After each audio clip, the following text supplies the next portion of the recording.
Good evening, friends. Welcome to the second chapter of 8th Standard NCERT. This chapter is about land, soil, land degradation, water management, water harvesting, and little bit about natural vegetation and wildlife. So mostly we are going to concentrate more on land and soil. Okay. Natural vegetation and wildlife. It is not much significant chapter in from the point of view of prelims or mains. Very generalized information. Okay. So friends, let us start with land and soil. So when we see land, what do we mean by land? So land is nothing but a uppermost surface of the lithosphere that we see. So as we know that almost 30% we have availability of land. Okay. So 30% of the earth's surface is covered with the land and rest 70% is with the water or ocean. Okay.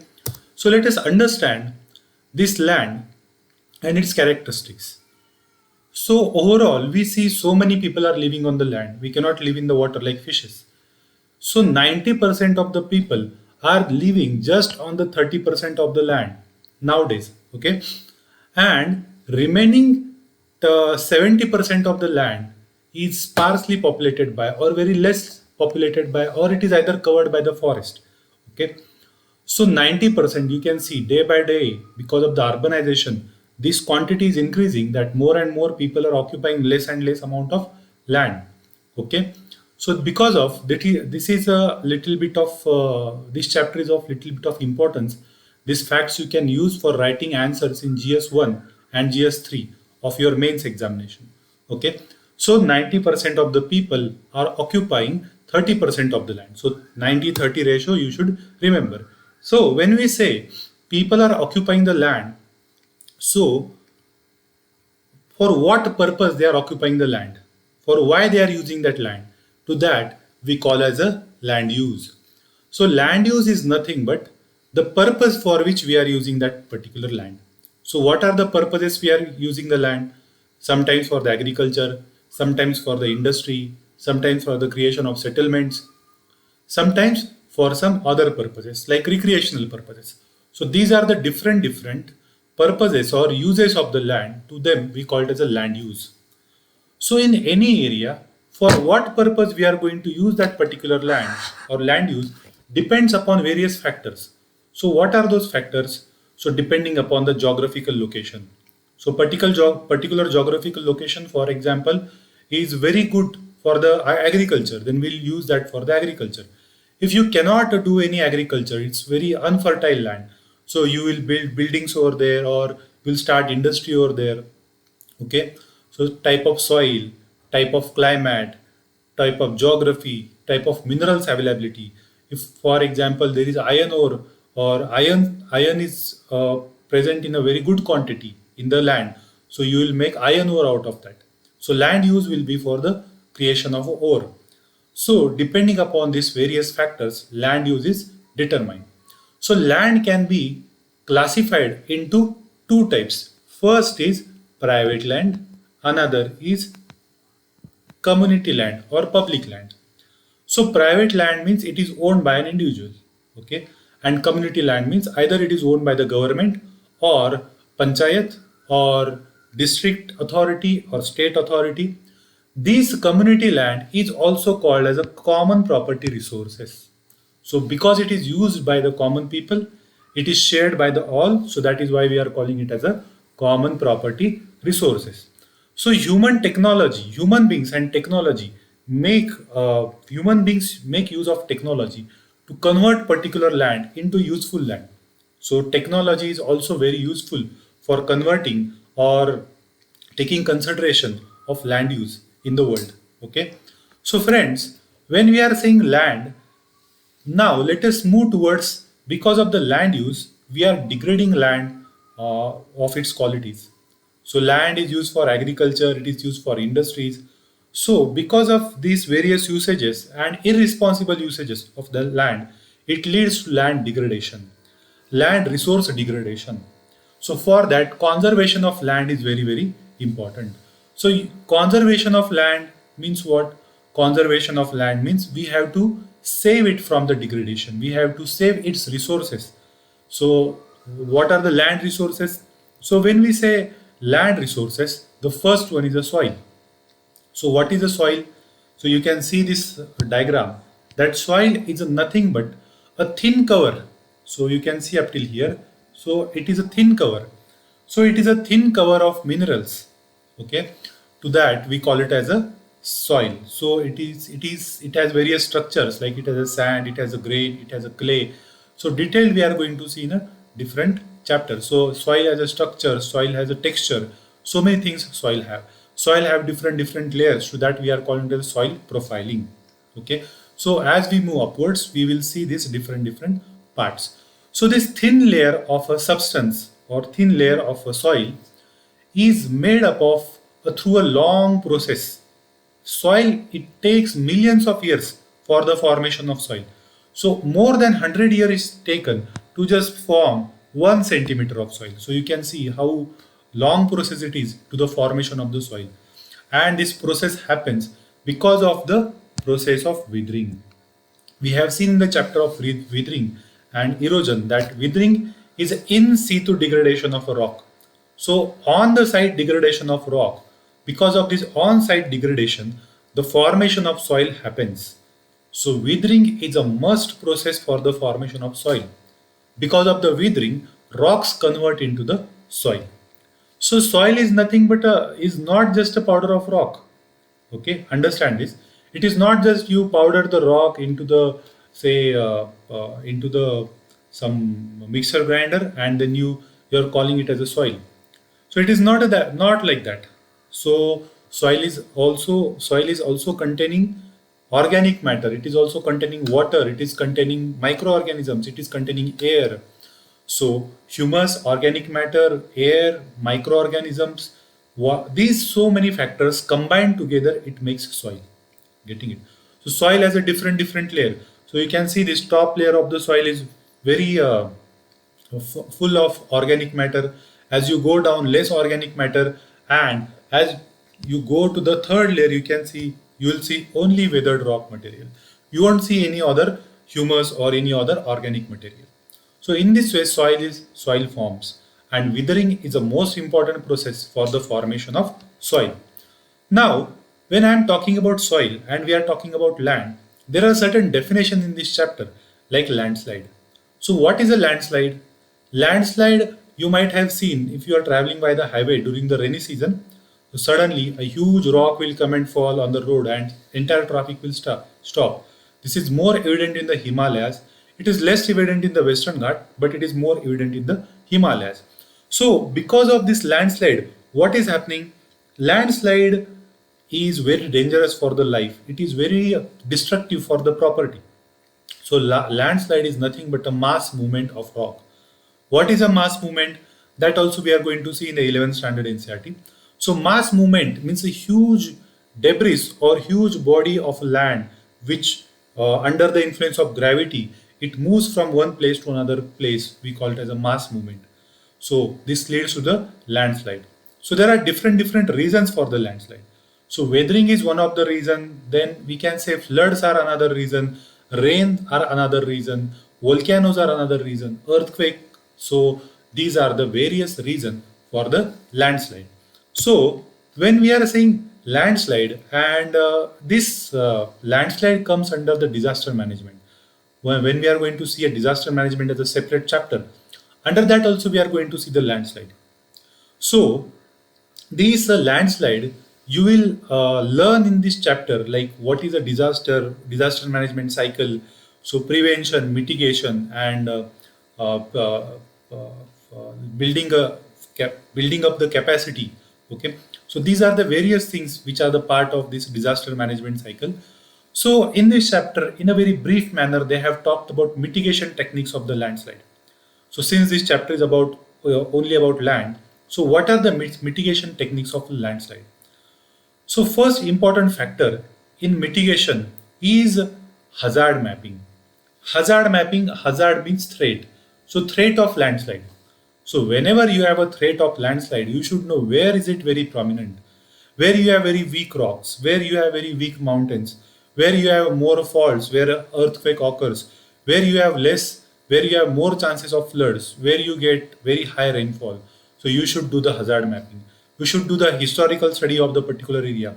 Like in the past, how much landslide have happened in this particular area, and what is the probability in the future. So you calling it as a hazard mapping. Then you come to know, okay, these are the areas where hazard can occur, where this disaster can occur. Then you can take particular steps. So, like if you go into the mountains by train or by bus, you will see certain mountain walls. They are particularly built by the government. They are covered with the steel nets, or they are let us say they make a certain type of plaster, waterproof plaster on these walls. So I don't know you have seen this in Andhra or not, but in Maharashtra it is a very common sight if you go to the Western Ghats, specifically Lonavala and Khandala in this region. Okay, so first important mitigation technique of landslide is construction of retention wall to stop the land formation. So for example, here you have a mountain. Okay, now here it is very prominent for the mountain to have landslides. So you construct a wall on the mountain like this, getting it. So anyways, if this landslide happens, so all the debris will be stopped over here. Okay, so it won't come down. So here downside you have settlements, you have houses. So these houses will be saved over here. So in this way, retention wall is very very important in this case. So increase the vegetation cover to erase the landslide. What plant does? Plant roots, they hold the soil. When they hold the soil, what happens? The chances of the landslide decrease. Second thing, when rainfall occurs, then it does not directly fall on the mountains or on the land. It first falls on the bodies of the plants. So because of that, what happens? It does not erode the land, or it does not wither a land or a mountain. It reduces the chances of landslide. So vegetation cover is very important. First of all, they save particular mountain for from flooding or hitting directly by the rains. Then second thing is their roots, they hold the soil. So that's why increasing the vegetation cover is also one of the important for the mitigation technique of the landslide. Then surface drainage control works to control the movement of the landslide along the rainwater spring flows. So surface drainage, okay. So for example, you have a mountain over here. So now when rainfall occurs, then different springs are coming like this, okay, like this. So it makes these points prone to the landslide. Getting it? So what do? You make a drainage. You make a very organized drainage over here on the top of the mountain, where just through one channel it will go to somewhere. Getting it? So in this way, it will reduce the chances of landslide. Getting it? So in this way, there are various mitigation techniques of the landslide. These things we are also going to study in detail when we are going to see the 11th after disaster management. This type of questions can be asked in the examination, prelim examination. These are little bit subjective, objective type of question. They are not a solely objective question as you have in a prelims. They have little bit subjectivity in them. Okay, so definitely be careful of these questions. They can be asked, which of the following can be considered as a mitigation technique for the landslide according to you, and they will give you this 1 2 3 4 type of options. Okay, so I hope you guys have understood this. Okay, so when we are seeing about soil degradation, before understanding the soil degradation, let us understand what are the factors which are responsible for the formation of the soil. When we say soil, when we are talking about this thin cover, the first important factor is process of weathering. Process of weathering means what? Process of degradation. Process of degradation depends upon what factors? So first is a parent rock. So what type of rock you have? Whether you have very hard rock, whether you have a sedimentary rock, whether you have a basaltic rock, or whether you have a uh, metamorphic rock.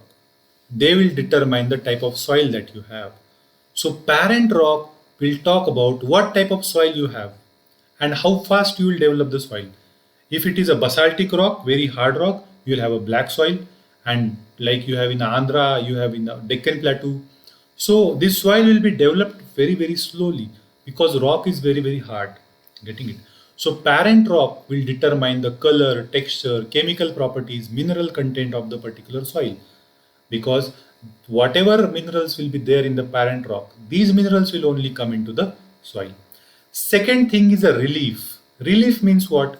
Relief means, so this is a mountain. Let us say this is a mountain. So relief means this is a slope, a kind of angle. So altitude, slope, that will determine the how fast this soil will be formed. So if slope is very high, soil formation will be very fast, because withering will be very fast, erosion will be very fast. So relief feature, what altitude it is there. If it is on the high altitude, soil formation will be again very fast, because wind will erode it, water will erode it. So relief feature will determine the type of soil formation and how fast it will form. Okay. Flora, fauna and microorganism.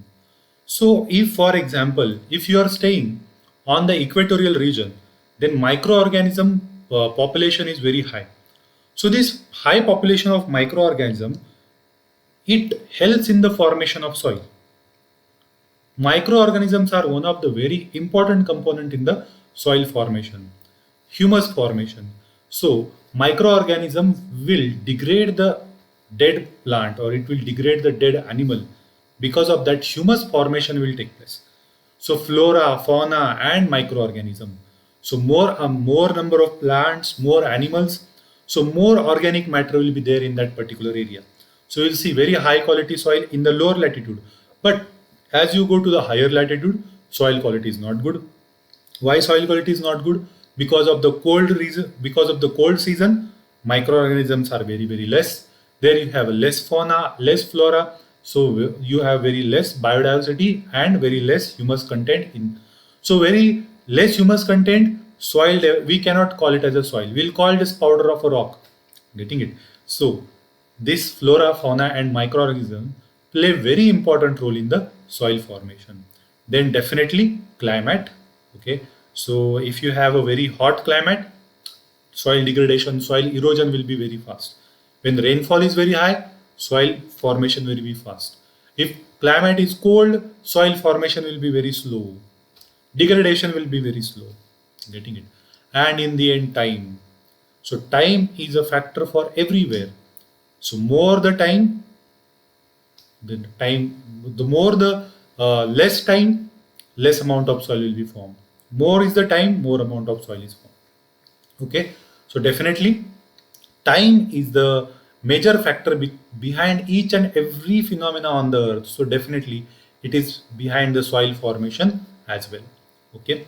So these are the various factors for the formation of the soil, or these are the various factors which affect the formation of the soil. This is very important for your MCQ. Getting it? So you should remember this. Very important for our MCQ. Okay, the soil formation and the factors responsible for the soil formation. Now, once soil is formed, if it is not taken care properly, if you use it recklessly, if you use too much of chemical fertilizers, if you destroy the forest cover, if you do the intensive agriculture, then degradation of soil will take place. What do you mean by degradation? So as we know, we have grades in our school: A, B, C grade. So before, in soil also you can grade the soil. So initially you have a grade soil, then it has been degraded to the C grade soil.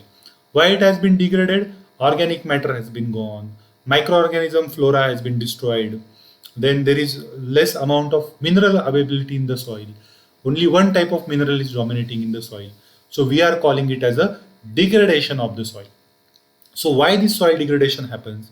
So first is a let us say upper surface of the soil gets washed away in the flood. Because of the deforestation, there is no grass cover. So upper surface of the soil will be washed away in the rainfall or in the flood. So deforestation, overgrazing by the animals, because of that there won't be any grass to hold the soil. Grass holds soils very nicely. So overgrazing is also responsible for the degradation of the soil. Third, as I said, overuse of chemical fertilizers. So chemical fertilizers will destroy the soil.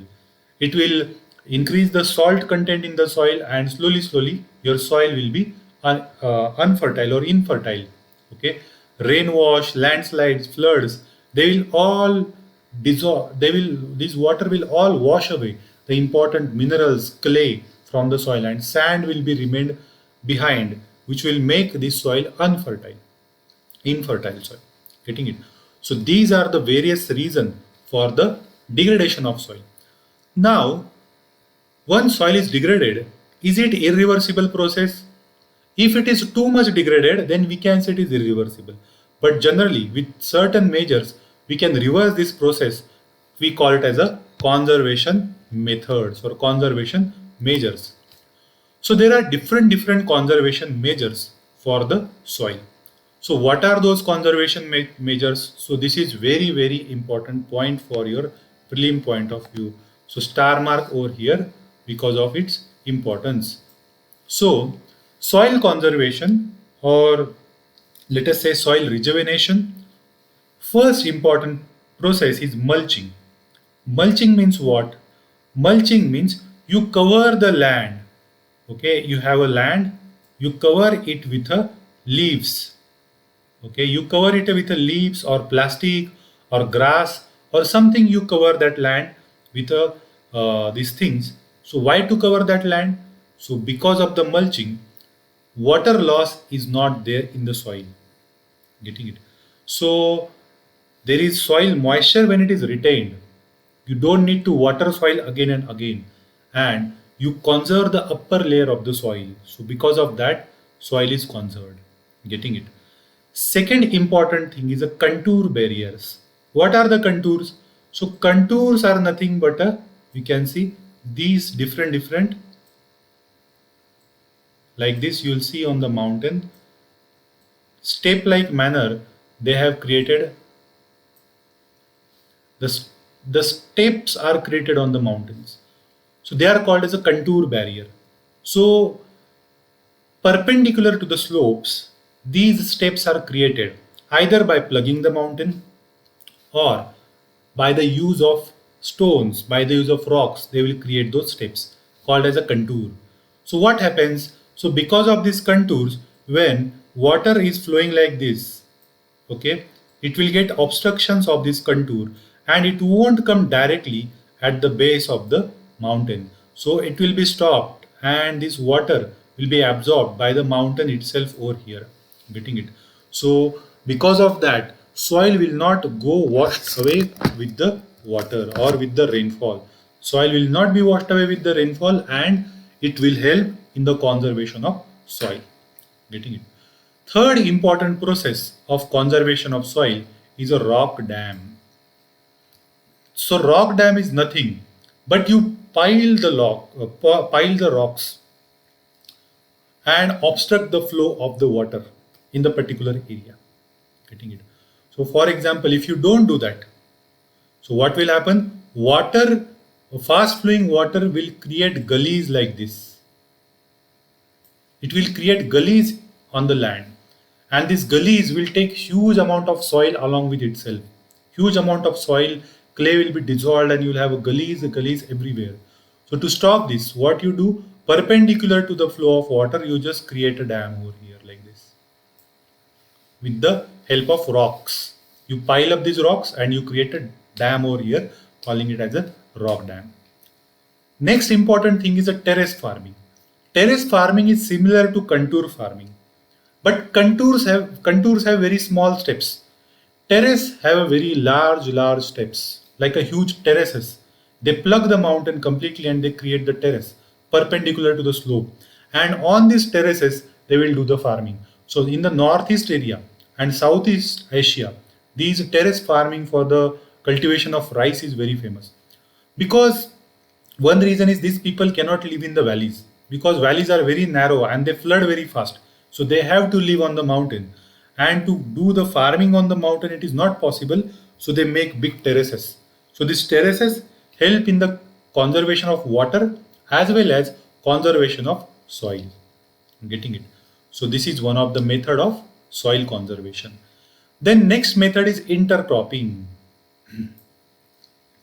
So intercropping means what? So intercropping helps to preserve the mineral content of the soil. So for example, between wheat crop, you grow the maize crop. Between the two, let us say, rice crops, in between, you take jowar or bajra. So in this way, uh, uh, what happens? Different minerals are replenished. Okay, so different crops are grown in alternate rows over here and sown at different times. This is called as a intercropping. Okay, so it performs two functions. First function is minerals are preserved. Second function is when you remove one crop or you harvest one crop, another crop is always standing there. So this another crop which is standing there, it holds the soil properly. It does not allow the soil to wash away with the rain. So intercropping is very important factor. So when rice is properly grown, in between you're planting, you're taking another crop. So when rice is harvested, your wheat is there, then your bajra is there, your jowar is there. So it will hold the soil over there. Getting it? So this is a intercropping. Contour plugging. So contour plugging are the parallel to the slope. So parallel plugging is also done. So contour plugging is done to the very mild slopes. Slopes are not very high like mountain. So there you do the contour plugging. So parallel to the slopes, you let us say you make the contours so that water will be absorbed in this contour. Then last one is the shelter belts. Okay, so shelter belts. So here, coastal and dry region, what they will do, rows of tree are like tree rows are made. So in the coastal and dry region, because of the winds, because of the heavy winds, these soil can be flown away or the soil can be eroded because of the speed of the wind. So because of you plant these trees or rows perpendicular to the speed, perpendicular to the direction of the wind. So because of that, these winds are stopped or these they create impediment for the wind to flow, and because of that, the soil is protected. Getting it? So these are the different methods for the protection of the and conservation of the soil. So I hope you guys have understood these different methodologies. Now, guys, after seeing this soil, let us understand water. Water is very important. Without water, nothing can happen on this earth. 70% of our body is nothing but water. Our body contains 70% of water. Getting it? So water is very important factor. So conservation of water is also very important. So in this chapter, much has not been given about water, but some little bit of fact which are important from your for your mains point of view. Those we'll see. Okay. So these facts you can use for writing in the answer. So a dripping tap waste in the conservation of water, you can write this that dripping tap can waste 1200 liters of water in a year. So very huge quantity of water can be lost. Activity of average urban Indian household or average Indian individual. So is 150 liters of water every day. Okay, so one person is using 150 liters of water. So they have given the breakage of how this water is used by the one person. So you can use these facts and figures in your exam. So drinking water only 3 liters per day average person drinks. So maximum of water is used for the washing clothes and flushing, 40 liters of water. So here we can reduce this water use for the further conservation of water. So if you reduce the water use in this place in flushing and washing clothes, huge amount of water will be saved. Almost 50% of the water will be saved. Getting it? So these are the important facts that you can use. So conservation of water resources is also one of the important topic that you should understand. When we said conservation of water resources are should be conserved for from three factors. First, it should be conserved and it should be saved from misuse, overuse. Second, from pollution. So, overuse, misuse, pollution, and wastage. These are the three important things. So, overuse, as we have seen, that 80 liters of water just used for the flushing and washing the clothes that can be used. Pollution is very important, very serious thing. Nowadays, so many people are talking about water pollution.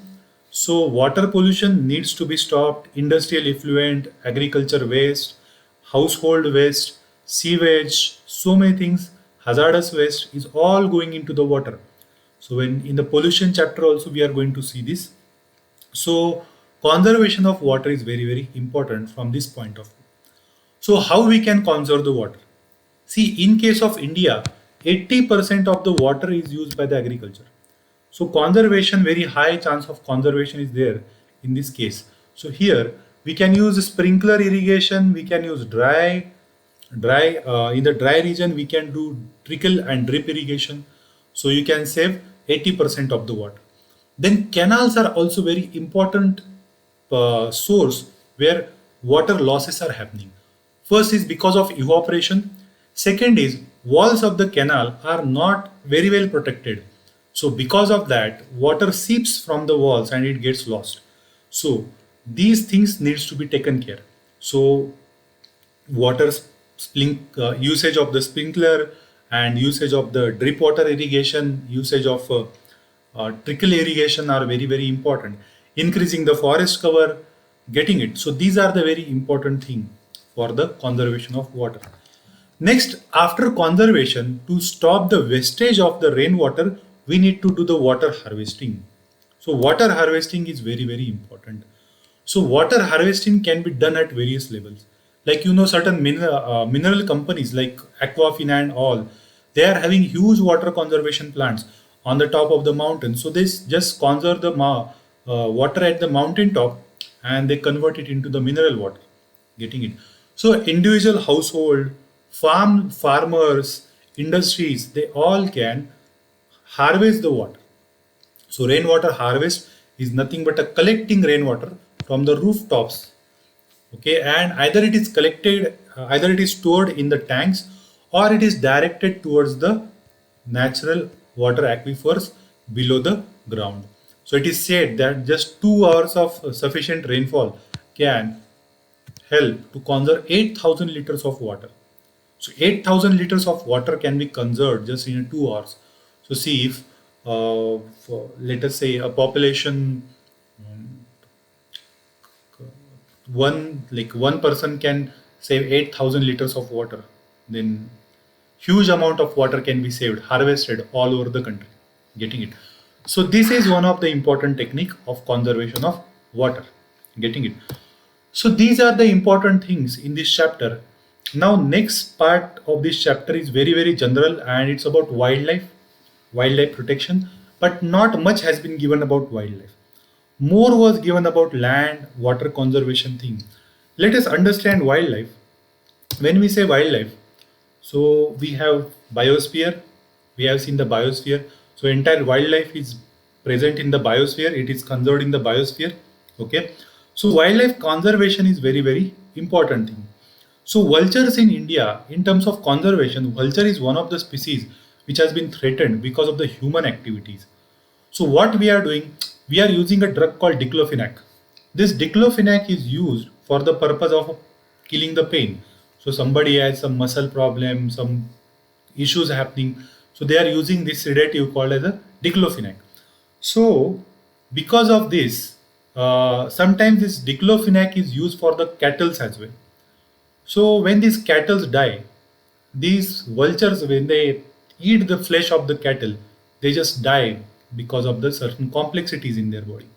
So we are trying to ban this diclofenac usage in the cattle. Getting it?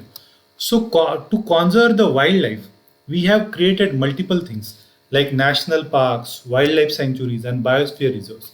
We are going to see this in detail in environment chapters.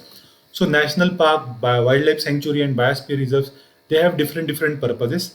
The laws are different. Different activities are permitted in these different areas. Certain protocols have been made, like sites. Certain organizations and protocols have been set up. So this is a conservation of on international trade in endangered species of wildlife, fauna, and flora. So this convention is very important in preventing the smuggling of wildlife, whether it is a plant, whether it's an animal, but specifically it is targeting the endangered species.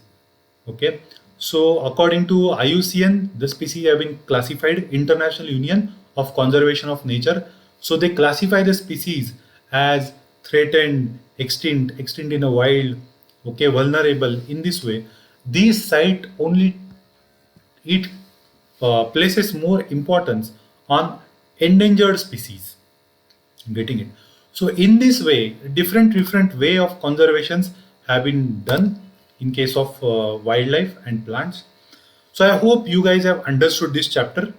Now the chapters will be little bit longer day by day. So I hope you have understood this chapter. Let us see some MCQs based on this chapter. Okay. So first MCQ is, which one of the following is not a factor in the soil formation? Yes, definitely soil texture. It is a part of the soil. Okay. Then which one of the following methods is most appropriate to check the soil erosion on the steep slope? Yes, mulching, terrace cultivation, terrace cultivation. Which one of the following is not in favor of the conservation of nature? Yes, switch off the bulb when not in use, close the tap immediately, dispose the polybags after shopping. Okay, dispose the polybags. It's not in favor of the conservation of nature. Okay, so switching the bulb, when you save the electricity, definitely you are saving the water, you are saving the coal, so definitely nature will be conserved in this way. Okay, now next you have match the following. So let us match these things. Land use, what is a land use? Productive use of a land. Humus, organic matter deposited on the topsoil. Rock dams prevent the soil erosion. Biosphere, narrow zone of contact between lithosphere, hydrosphere, and atmosphere. So very simple and very important from pre point of view. So this chapter will be having some subjective and objective both the dimensions. So understand both the dimensions, and if you have any doubt, then please let me know. Okay. So thank you guys. See you tomorrow for the next chapter.